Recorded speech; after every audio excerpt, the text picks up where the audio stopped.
Hallo! Avui us explico la paraula Rücksicht i totes les variants i formes que hi trobem al voltant. Comencem pel Nomenverb Verbindung, que és Rücksicht nehmen auf, més acusatiu, o jemanden. Sinònim de Rücksicht nehmen auf trobem, per exemple, etwas berücksichtigen, tolerieren, Respekt haben, també podríem dir bedenken oder beachten. Per tant, el que significa és tenir consideració amb algú o alguna cosa. Dintre d'una frase el podem trobar quan diem Ich nehme Rücksicht auf soziale Probleme. O, per exemple, una frase que us podeu aprendre tal qual com és Wir sollen darauf Rücksicht nehmen, dass... bla, bla, bla, bla. Per tant, hem de tenir en consideració que...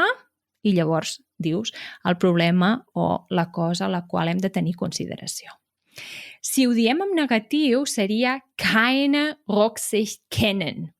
Per exemple, der Täter kennt keine Rücksicht. Significa que l'agressor, la persona que ha fet el delicte, no té cap consideració, no té cap mirament per la resta de gent. Com hem dit al principi, etwas berücksichtigen és sinònim de Rücksicht nehmen.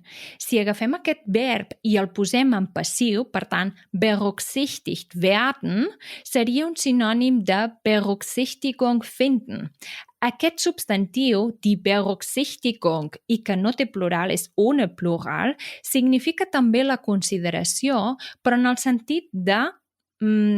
ho tinc en consideració, no? Ho estic considerant, ho estic mirant, m'ho miraré. No? Aquesta consideració.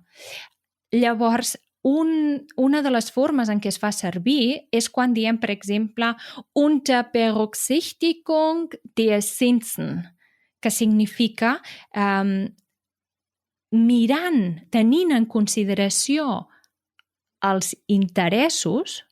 Per tant, tu ja saps que et cobraran uns interessos i, per tant, ho tens ja considerat, ja ho tens apuntat, ja ho saps que passarà això.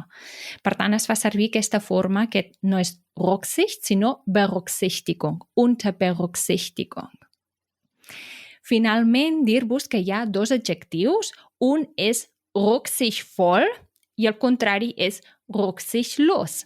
Rücksichtsvoll significa que ets considerat, que tens consideració pels altres, i rücksichtslos és que ets un desconsiderat, que no tens cap mirament, no? Que no ets atent. Llavors, si tu vols fer servir l'adjectiu rücksichtsvoll en una frase, normalment es fa servir amb el verb behandeln. Per tant, és jemanden, amb acusatiu, rücksichtsvoll behandeln. Tractar algú amb consideració. Molt bé, fins aquí el vídeo d'avui, que vagi molt bé. Ciao, ciao, tschüss!